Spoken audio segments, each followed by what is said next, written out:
Swami Vivekananda America से England पहुंचे तो लोगों ने उन्हें घेर लिया।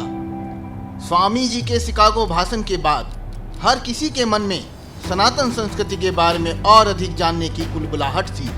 स्वामी विवेकानंद से मिलने वालों का तांता लगा रहता। ऐसे में सभी के मन में उठ रहे सवालों के सटीक उत्तर देने के लिए उन्होंने एक युक्ति निकाली।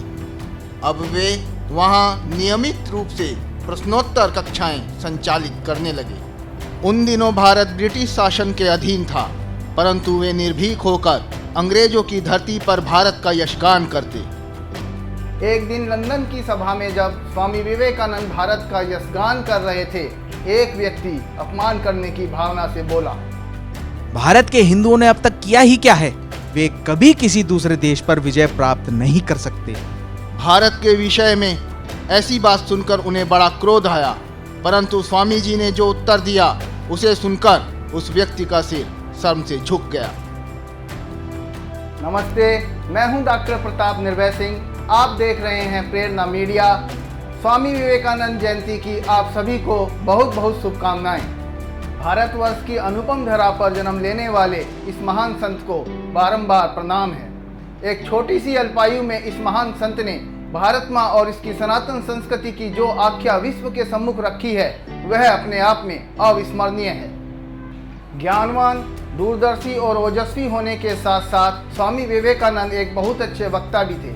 उनके व्यक्तित्व के विषय में और अधिक जानने के लिए आइए हम आपको ले चलते हैं लंदन की उस सभा में, जहां लोग उनके उत्तर की बेसब्री से प्रतीक्षा कर रहे हैं। स्वामी विवेकानंद ने उस व्यक्ति की ओर देखा और बड़ी ही विनम्रता से बोले, ऐसा मत कहिए श्रीमान, भारतीयों ने बेवजह कभी किसी दूसरे देश को कष्ट देने के लिए आक्रमण नहीं किया और ना ही उसे जीतना चाहा।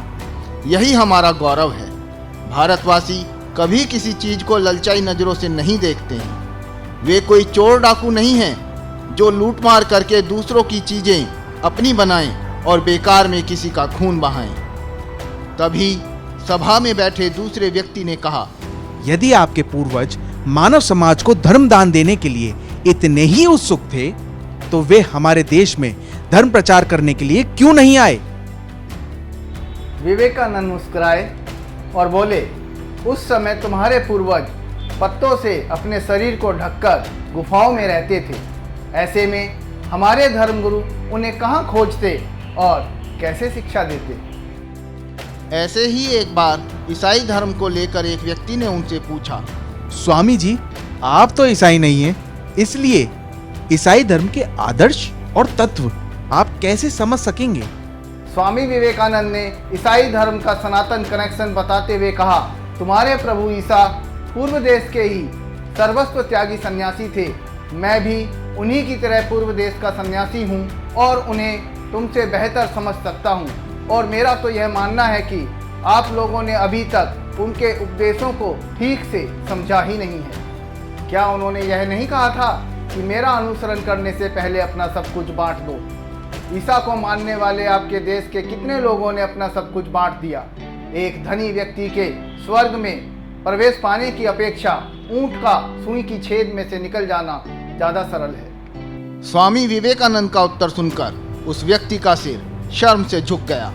वास्तव में स्वामी विवेकानंद के ज्ञान और विवेक के आगे कोई भी अपवित्र विचार वाला व्यक्ति टिक नहीं सकता था। उनके कहे गए शब्द आज भी हमें प्रेरणा देते हैं।